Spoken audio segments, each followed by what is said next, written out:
নেটটা না আজকে খুব স্লো, মানে খুব ধীরে হচ্ছে। মানে যে পিডিএফটা দিয়েছি উপস্থিত ওটা ডাউনলোড করো, ওকে? বাকি যে তোমরা আছো ফার্স্ট তুমি লিপি ফার্স্ট পড়বে, ঠিক আছে? সেলটা দেখো, তোমাদেরকে সবাইকে একটা আমি পিডিএফ দিয়েছি সেলের, ওকে? এরকম পিডিএফ তোমরা লাইফে কোথাও পাবে নাই, যেগুলো এগুলো আমি তৈরি করি, ঠিক আছে? তো ফার্স্ট লিপি এটা তুমি একটু বোঝা পড়ো, তুমি সেলটা কোষ, এই কোষ জিনিস হ্যাঁ কি? স্যার। কোষ স্যার জিনিস আমি না কি? মিউট করছি, যখন আপনি বলবেন তখন আমি মিউটটা অন করব, হ্যাঁ মানে মিউটটা অবশ্যই খুলে অবশ্যই দেব। তোমরা মিউট করবে, ঠিক আছে? নাহলে একটা ব্যাকগ্রাউন্ড আওয়াজ আসছে, ওটা আমার একদমই পছন্দ হয় না, ঠিক আছে? এই ঠিক আছে সং স্যার। ওটা শুনে স্যার বকা দিবে আবার। কে? কিছু না, বললাম ওটা শুনে স্যার আবার বকা দিবে। না না না, কিছু নেই, ওকে? চলো লিপি একটু জোরে জোরে কথা বলবে, ঠিক আছে? তো খেয়েছো তো ভাত লিপি? হ্যাঁ স্যার বলছি। ওকে ওকে। তো তুমি দেখো পিডিএফটা তোমাকে দিয়েছি, এটা তুমি একটু জোরে জোরে বলো, ভালো করে বুঝাও, ক্লিয়ার বুঝাও তুমি একটু। যখন যখন আমি তোমাকে ডাকবো, মানে আটকাবো তোমাকে, যখন তুমি আটকে যাবে, ঠিক আছে তো? হ্যাঁ হ্যাঁ। ওকে, তো তুমি এটা পড়ো, কোষ, সেল, সেলটা কি? সেল, যার বাংলা মানে হলো কোষ। ইয়েস এই বিশ্বে অসংখ্য প্রজাতির জীব বসবাস করে। তাদের মধ্যে কেউ এককোষী, আবার কেউ বহুকোষী। অর্থাৎ জীব মাত্রই এক বা একাধিক কোষ নিয়ে গঠিত। তাই কোষকে জীবের গঠনগত ও কার্যগত একক বলা হয়। Yes absolutely correct. কোষ নিয়ে তুমি কি 1990 জানো? সালে বলো, কি বললে? পড়ছিলাম। বলো লিপি বলো। 1590 সালে জ্যানসেন ভ্রাতৃদ্বয় হুম। প্রথম অণুবীক্ষণ যন্ত্র আবিষ্কার করেন। 1665 সালে রবার্ট হুক প্রথম কোষ আবিষ্কার করেন। তার আবিষ্কৃত কোষ ছিল মৃত। লিভেন হুক প্রথম সজীব বা জীবিত কোষ আবিষ্কার করেন। ইয়েস 1932 সালে নোল ও রুস্কা দ্বারা ইলেকট্রন মাইক্রোস্কোপ তৈরি করা হয়, যার ফলে কোষবিদ্যায় নতুন দিগন্তের সূচনা হয়। ইয়েস ইয়েস, রুকো রুকো রুকো, দেখো তোমরা তিনজন ক্লিয়ার বুঝতে পারলে যেটুকু বুঝাচ্ছে? হ্যাঁ স্যার। মানে ভালো করে তোমরা একটু মনোযোগ দেবে, হ্যাঁ? পিডিএফটা, ঠিক আছে তো? হুম। বুঝতে পারলে তিনজন ক্লিয়ার? হ্যাঁ হ্যাঁ স্যার। স্যার। এই ফার্স্ট ক্লাস করছে লিপি, ওকে? যেহেতু কাল অ্যাডমিশন নিয়েছে, ওকে? তো দেখো কত সুন্দর পড়ছে, यार ট্যালেন্ট দেখো কত সুন্দর বুঝাচ্ছে, ওকে? চলো নেক্সট পড়ো লিপি,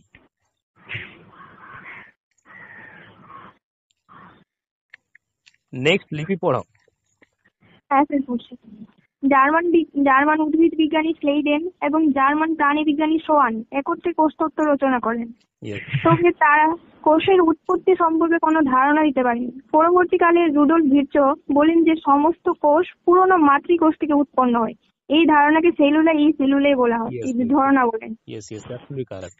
তুমি খুব সুন্দর পড়লে, বুঝতে পারলে তিনজন তোমরা? এখন ডাউট তোমাদের হ্যাঁ না স্যার। ক্লিয়ার একদম? হ্যাঁ স্যার। ওকে নেক্সট পড়ো তুমি লিপি, নেক্সট পড়ো। অর্ধবেদ্য আবরণ দ্বারা পরিবেষ্টিত এবং প্রোটোপ্লাজম দ্বারা গঠিত স্বপ্রজননশীল জীবদেহের গঠনগত ও কার্যগত একককে কোষ বলা হয়। Right, absolutely correct. এই যে বলো তো, যে আমাদের যে টোটালি যে বডি আছে কি দিয়ে তৈরি আছে বলো তো? সেল। সেল দিয়ে তৈরি আছে, তাই তো? তো সেল, কোষ কে আবিষ্কার করছে তাহলে, এবং কত সাল আবিষ্কার করছে? রবার্ট হুক মৃত কোষ ছিল স্যার। হ্যাঁ হ্যাঁ, রবার্ট হুক প্রথম মৃত কোষ আবিষ্কার করেছিলেন। আবিষ্কার করে। ইয়েস। তারপর লিভেন হক তারপর তারপর কোষ লিওনে আবিষ্কার হক। করেন। Yes right right. কত সালে? 1932 সালে। 1932। Yes yes. নেক্সট লিপি পড়ো, নেক্সট। অর্ধবেদ্য আচ্ছা এটা তো বলেছি। কোষ দুই প্রকার। Yes. প্রোক্যারিওটিক, যেসব কোষে সুগঠিত নিউক্লিয়াস এবং কোষ অঙ্গাণু থাকে না তাদের আদি কোষ বা প্রোক্যারিওটিক সেল বলা হয়। এগুলি উন্নত প্রাণী ও উদ্ভিদ দেহে দেখা যায়, যেমন নীলাভ ও সবুজ শৈবাল, নস্টক, অ্যানাবিনা এবং বিভিন্ন ব্যাকটেরিয়া। ইয়েস, দেখো বুঝতে পারলে তোমরা? এই যে এই কোষটা, কোষ ক প্রকার তাহলে? স্যার দুই প্রকার, কি কি? প্রোক্যারিওটিক আর ইউক্যারিওটিক। ইয়েস, এটা বুঝতে পারলে প্রথমেরটা? স্যার। হ্যাঁ স্যার। বি পড়ো লিপি, নেক্সট। ইউক্যারিওটিক কোষ, যেসব কোষে সুগঠিত নিউক্লিয়াস এবং কোষ অঙ্গাণু থাকে তাদের আদর্শ কোষ বা ইউক্যারিওটিক সেল বলা হয়। এগুলি Yes. উন্নত প্রাণী বা উদ্ভিদ দেহে দেখা যায়। দেখো দেখো দেখো দেওয়া আছে, ঠিক আছে? দুটো ছবি দেখতে পাচ্ছ তো ছবিগুলো? হ্যাঁ পিডিএফটা আমি কেমন ভাবে সাজিয়েছি বলো? ঠিক মতো আছে তো? আমি ঠিক মতো দিয়েছি তো এটা লেখাগুলো? একদম 100তে 100। আচ্ছা, বুঝতে পারছো ক্লিয়ার তো? পিডিএফটা কেমন বানিয়েছি আমি তাহলে বলো? একদম দারুণ স্যার, দারুণ। ফাটাফাটি। বই ছাপানো হয়ে যাবে। চলো নেক্সট লিপি পড়ো, নেক্সট। বিশ্বের বৃহত্তম কোষ উট পাখির ডিম। বিশ্বের ক্ষুদ্রতম কোষ মাইকোপ্লাজমা গ্যালিসপ্টিকাম। ইয়েস। মানবদেহের বৃহত্তম কোষ ডিম্বাণু। মানবদেহের ক্ষুদ্রতম কোষ লিম্ফোসাইট। ইয়েস। মানবদেহের দীর্ঘতম কোষ নিউরন। হুম। আর ম্যাক্সিমাম যার দৈর্ঘ্য 0.921 মিটার। Yes, right. এখন নেক্সট কি আছে? উদ্ভিদ পড়ো। উদ্ভিদ কোষ পর্দা এবং কোষ প্রাচীর উভয়ই থাকে। রাইট। কোষ প্রাচীর সেলুলোজ দ্বারা গঠিত হয়। প্রাণী কোষ শুধুমাত্র কোষ পর্দা দ্বারা গঠিত হয়। এটি ফসফোলিপিড ও ফসফোগ্লিসারাইড দ্বারা গঠিত হয়। রাইট, অ্যাবসলিউটলি কারেক্ট, একদম ঠিক পড়ছো। নেক্সট পড়ো। আদর্শ ইয়েস, পড়ো। এটা আদর্শ কোষ। কোষ এটাই হবে। হ্যাঁ, ইয়েস, পড়ো। আদর্শ কোষ অর্ধতরল জলের মতো পদার্থ থাকে, তাকে প্রোটোপ্লাজম বলে। প্রোটোপ্লাজম হবে না, কি? জেলির মতো। হ্যাঁ, ইয়েস, হ্যাঁ জল, জেলি। Yes, right. পড়ো। আদর্শ কোষ অর্ধতরল জেলির মতো পদার্থ থাকে, তাকে প্রোটোপ্লাজম বলে। প্রোটোপ্লাজমার দুটি অংশ নিউক্লিয়াস আর সাইটোপ্লাজম। সাইটোপ্লাজম কোষের বাকি অঙ্গাণুগুলি থাকে। পারকিনজি সর্বপ্রথম প্রোটোপ্লাজম শব্দটি ব্যবহার করেন। রাইট, একদম ঠিক। দেখো ছকটা দেওয়া আছে, বুঝতে পারছো? ক্লিয়ার? ইয়েস। নেক্সট পড়ো লিপি। রবার্ট ব্রাউন কোষের নিউক্লিয়াস আবিষ্কার করেন। এক কোষের ব্রন বা ম্যানেজার বলে। এটি কোষের সব থেকে বড় কোষ অঙ্গাণু। নিউক্লিয়াসের মধ্যে নিউক্লিক অ্যাসিড থাকে। নিউক্লিক অ্যাসিড হলো ডিএনএ বা আরএনএ। স্তন্যপায়ী প্রাণীর আরবিসিতে এবং উদ্ভিদের ফ্লোয়েম পোলার সিগনলে নিউক্লিয়াস থাকে না। ইয়েস, একদম রাইট। বুঝতে পারলে? ক্লিয়ার এটা? হ্যাঁ স্যার। নেক্সট পড়ো। স্যার আমাকে পড়ার সুযোগ দিন। লিপি পড়ো। লিপি না, চলো অপোজি পড়ো। আজকে আমাকে স্যার ভুলে গেছে। ঠিক আছে। না, ভুলি নাই। পড়ো, তুমি পড়ো। একটি আদর্শ নিউক্লিয়াস 4টি অংশ। নাম্বার 1, নিউক্লিয় পর্দা। এটি নিউক্লিয়াসকে আবর্তিত রাখে এবং বাইরের আঘাত থেকে রক্ষা করে। এর সঙ্গে এন্ডোপ্লাজমিক রেটিকুলাম এবং রাইবোজোম সংলগ্ন থাকে। তারপর হচ্ছে বি নাম্বার, নিউক্লিয়াস।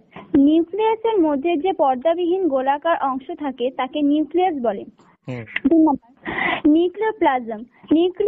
নিউক্লিয়াসের মধ্যে যে অর্ধতরল থাকে তাকে নিউক্লিওপ্লাজম বলা হয়। এর অপর নাম ক্যারিওলিম্ফ। একে ক্যারিওলিম্ফ বলেও জানা যায়। নিউক্লিক জালিকা। নিউক্লিওপ্লাজমের সূত্রাকার অংশগুলি জালকার আকার অবস্থান করে। নিউক্লিয় জালিকা বল। এগুলো ডিএনএ ও প্রোটিন দ্বারা গঠিত হয়। উদাহরণ: বহু নিউক্লিয়াস যুক্ত প্রাণী। বহু নিউক্লিয়াস তোমার আরেকটা ক্লিয়ার আসছে না? পড়ো ভালো করে পড়ো। সিনাসাইড। আর হচ্ছে প্রাণী কোষ যে নিউক্লিয়াস থাকে তাকে সিনসাইটিয়াম বলা হয়। ডিএনএ ডাবল হেলিক্স স্ট্রাকচার দ্বিতন্ত্রী গঠন ব্যাখ্যা করেন ওয়াটসন এবং ক্রিক। এর সিঙ্গেল হেলিক্স স্ট্রাকচার ব্যাখ্যা করেন Friedrich Miescher. DNA full nucleic acid. RNA full form হচ্ছে রাইবোনিউক্লিক অ্যাসিড।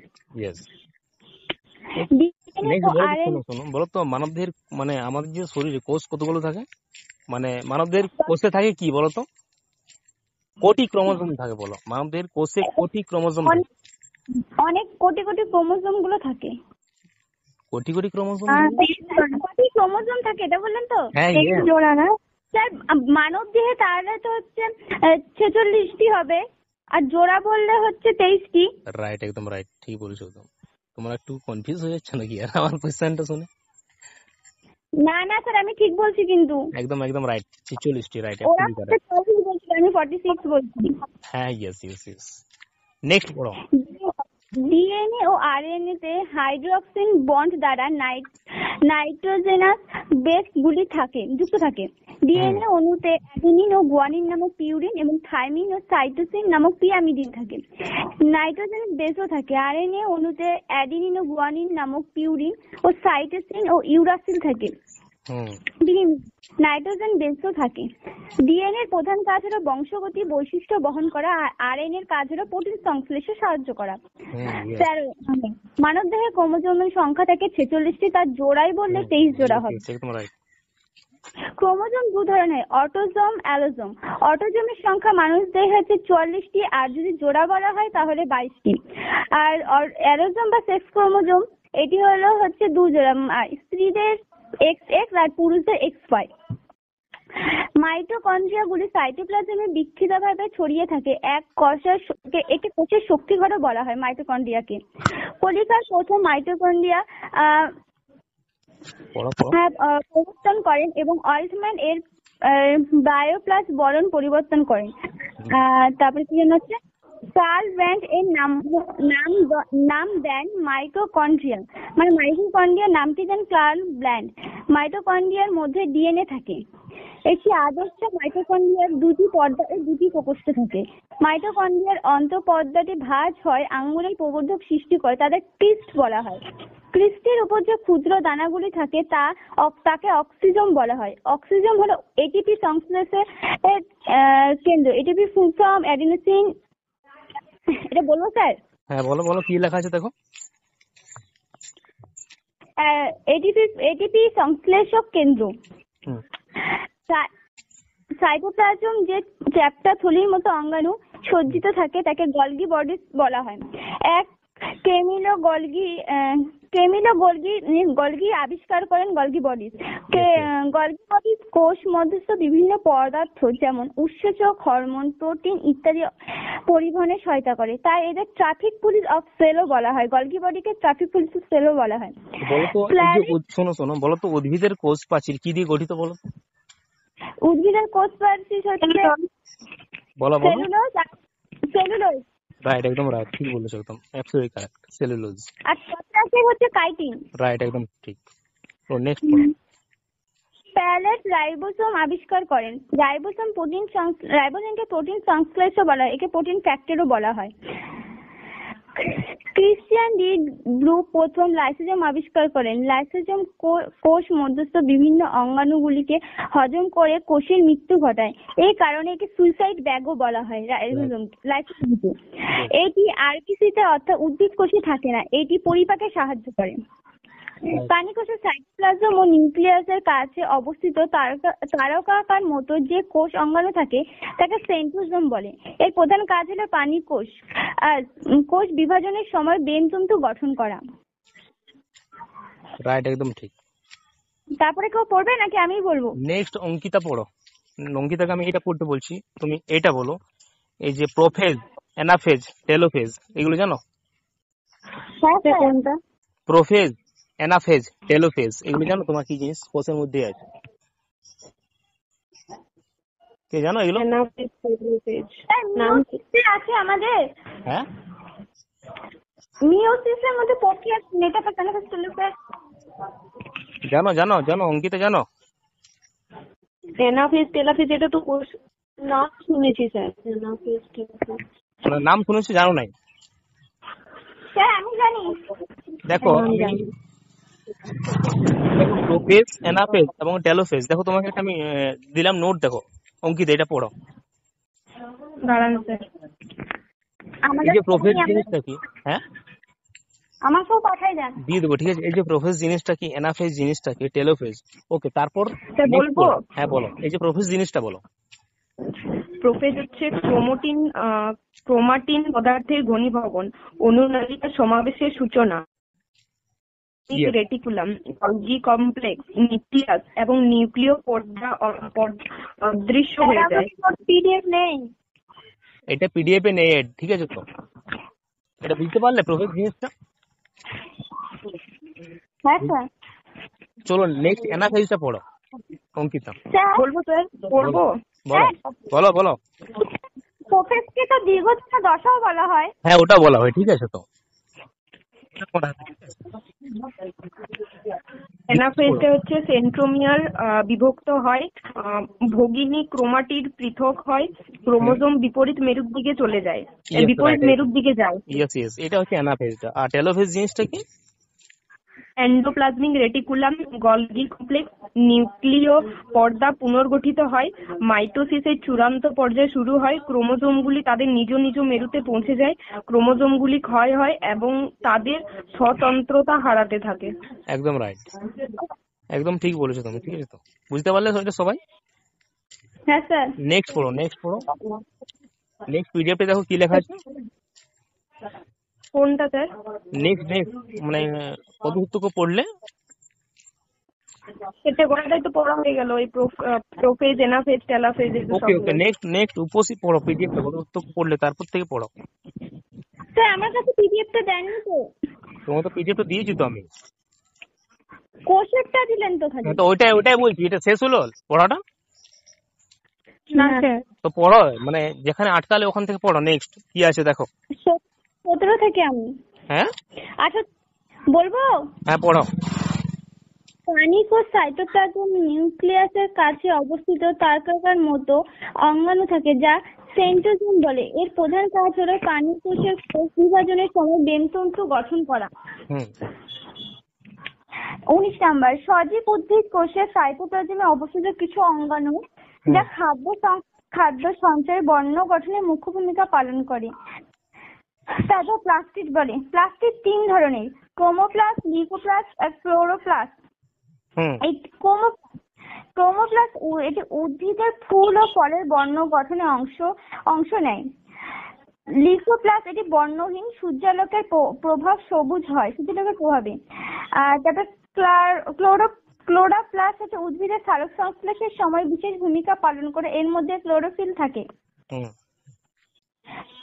ক্রোমোপ্লাস্টের মধ্যে যে সকল রঞ্জনে থাকে, রোডোপ্লাস্ট এরকম প্লাস্টিক ফাইকাথ্রিন নামক লাল রঞ্জক থাকে, যার কি স্যার রডোফাইসি গাছের শৈবাল এই প্লাস্টিক থাকে। জোলিডিয়াম, পরফাইরা এরকম শৈবালও দেখা যায়।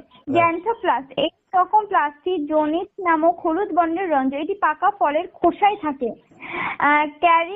ক্যারোটিন প্লাস্ট এতে ক্যারোটিনয়েড থাকে যা গাজরের বর্ণকে নির্ধারণ করে। রাইট। এন্ডোপ্লাজম রেটিকুলামের এক প্রকার নালাকার শাখা প্রশাখা বৈশিষ্ট্য অঙ্গাণু যা কোষকে অসংখ্য প্রকোষ্ঠ বিভক্ত করে। এটি কোষকে মজবুত করে কিছু রাইবোজোম নিয়ে ধরে রাখে, অর্থাৎ এদের গায়ে রাইবোজোম থাকে না। রাইট। সাইটোপ্লাজমের স্থানে স্থানে ছটা গর্ত থাকে, এটা ভ্যাকুওল বলা হয়, যা খাদ্যের খনিজ পদার্থ জমা থাকে। এগুলি এই কোষের রেচন পদার্থ দূরীকরণের সাহায্য। স্যার ভ্যাকুওল তো খালি উদ্ভিদ কোষে থাকে, প্রাণী কোষে থাকে না? না। আরএনএ 3 প্রকার।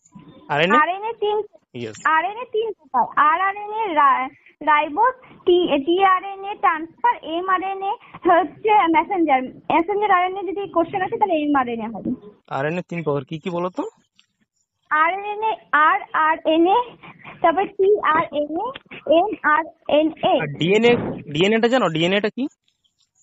দাঁড়ান আপনি। ডিএনএ কত ধরনের হয়? ডিএনএটা হ্যাঁ ডিএনএ প্রধানত 2 ধরনের, এ ডিএনএ এবং বি ডিএনএ। এছাড়াও জেড ডিএনএ নামে আরেকটি প্রকারভেদ রয়েছে।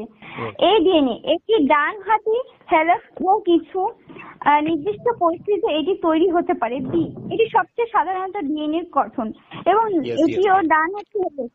অধিকাংশ ডিএনএ এইরূপ থাকে।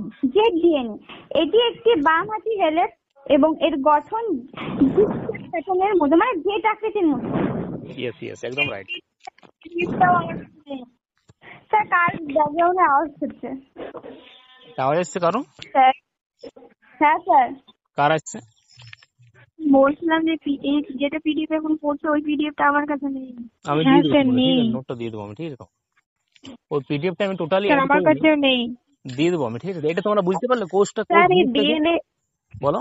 ও স্যার এই ডিএনএটা কয় প্রকার কি বললেন? ওটা পড়ো, আরেকবার পড়ো। বি ডিএনএ আর জেড ডিএনএ। হ্যাঁ বুঝতে পারলে ক্লিয়ার তোমরা? DNA R Z, A B R Z. এটা তো আমি কোথায় এই নোটসটাতেই আছে না অন্য কোথাও আছে? না এটা স্যার এক্সট্রা দিয়েছে, তোমাদেরকে দিয়ে দিবেন। এটা তোমরা বুঝতে পারলে যে মানে পিডিএফটা যে সুন্দর ভাবে আমি মানে বানিয়েছি, ঠিক বুঝতে পারলে না পারলে না? হ্যাঁ স্যার পেয়েছি। পাক্কা বুঝছি। মানে কঠিন তো কোনো লাগে নাই তো? না স্যার। এটাকে অনেক কঠিন লাগতো স্যার, সত্যি কথা বলবো। কারণ মানে আমি তো মানে 2 মাস মানে যখন এইচএস শেষ হলো আমি বাড়িতেই প্রিপারেশন নিলাম, আপনাকে তো আমি সবই বলছি। হ্যাঁ তো তারপরে তো অনিসাজির কথা আপনার কাছে ভর্তি হলাম, তো আমি সেল ডিভিশনটা আছে না, মানে সেল কোর্সটা, হুম ওটা আমি বুঝতাম না, মাথায় ঢুকতো না। সেলটা কঠিন আছে কারণ আমাদের ওই অ্যানাটমি ফিজিওলজিতে প্রথমেই সেল আছে। হ্যাঁ তো এটা অনেকটাই সহজ ভাবে আপনি বুঝিয়েছেন। তো মানে আজকে যেভাবে আপনি নোটটা, স্যার বইয়ে আমি একটা কথা বলি, বইয়ে না একদম ঘিচিমিচি করে দেওয়া, একটার সঙ্গে একটা লিঙ্কেড নাই, মানে সব এলোমেলো হয়ে যায়। কিন্তু এই পিডিএফটাতে এত ভালো করে দেওয়া যে আমাদেরকে বুঝতে অনেক, যা মানে এই কঠিন চ্যাপ্টারটা আমাদের কাছে এখন জলভাত হয়ে গেল। অবশ্যই তোমাদেরকে এইভাবে আমি পিডিএফ গুলো বানাবো, ঠিক আছে? তো এগুলো তোমাদেরকে আমি দেবো, ওকে? তোমাদের অবশ্যই ক্লিয়ার হয়ে যাবে। এগুলো তোমরা অবশ্যই রাখবে, ডিলিট করে দিও না পিডিএফ গুলো, ঠিক আছে? না না না স্যার। না স্যার, পাশে থাকবেন আপনি কিন্তু। হ্যাঁ অবশ্যই আমি আছি, ওকে? সেলটা বুঝতে পারলে, সেল তাহলে কে আবিষ্কার করছে? রবার্ট হুক প্রথম মৃত তার আবিষ্কার করা সেলটি মৃত ছিল। ইয়েস ইয়েস, সেলটা মৃত ছিল। এই যে টোটালি যে আমাদের বডি কি দিয়ে তৈরি থাকে তাহলে? কি বলেন? টোটালি বডি আমাদের কি দিয়ে তৈরি থাকে? সেল দিয়ে। টোটালি বডি পার্ট আমাদের সেল দিয়ে তৈরি আছে, ঠিক আছে? বলো তো সব থেকে ছোট সেলের নাম কি? মাইক্রোপ্লাজমা। ইয়েস, একদম। বলো তো মানব দেহের সব থেকে দীর্ঘতম কোষ কি? কি স্যার? মানব দেহের সব থেকে দীর্ঘতম কোষ কি? স্নায়ু কোষ। দীর্ঘতমটা স্নায়ু। আর ক্ষুদ্রতম? ক্ষুদ্রতম হচ্ছে লিম্ফোসাইট। লিম্ফোসাইট। লিম্ফোসাইটও হবে, আরো একটা ছোট আছে সব থেকে ছোট কোষ সেল, কি বলো? মাইক্রোপ্লাজমা। দেখো স্পামটা হবে কি? স্পাম, বুঝেছো? ও স্পামটা হবে, জানতাম বুঝতে না। পারলে? সব থেকে বড় কোষ কি তোমাদের ডিম্বাণু, ঠিক আছে তো? আর সব থেকে ছোট কি হবে কোষ বলো তো? স্পাম হবে, মানে কি শুক্রাণু। শুক্রাণু, বুঝতে পারলে? শুক্রাণু কোথায় থাকে আমাদের বলতো? শুক্রাণু কোথায় থাকে? না, কোথা থেকে বলো তো? ডিউডি নামের থলির মধ্যে। তোমরা এটাও জানো না, ভুলে গেছো সব।